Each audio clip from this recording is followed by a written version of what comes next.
لقيت تليفون بسوق الباطل، بوعت علي من ورا من قدام وطلع الجهاز ما بيشي يحتاج بس تصليح. وانتم شو تقولون اذا صلحته يشتغل لو لا؟ خايف اصلحه وتروح فلوسك، خلنا اصلحه والله كريم. وهنا انا اشتريته ب 2000 دينار من الولد.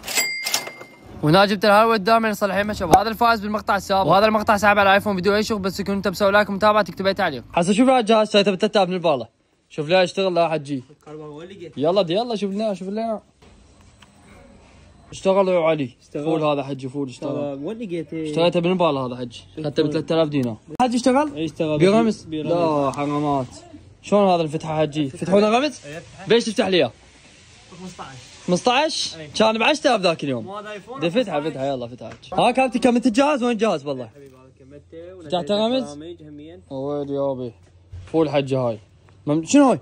في غاز مال العالم مو؟ اي لازم نمسحها حجي. مشكور حبيبي، هاي فلوسك 100 حبيبي. مشكور. لا ممنون حبيبي، الله يوفقك. فول حجي خلال بغمز هذا كله اصفار. شكرا حبيبي شكرا. ومثل ما جاي شوفوا هنا اشتغل جهاز وطلع كل شيء ما بيه شباب.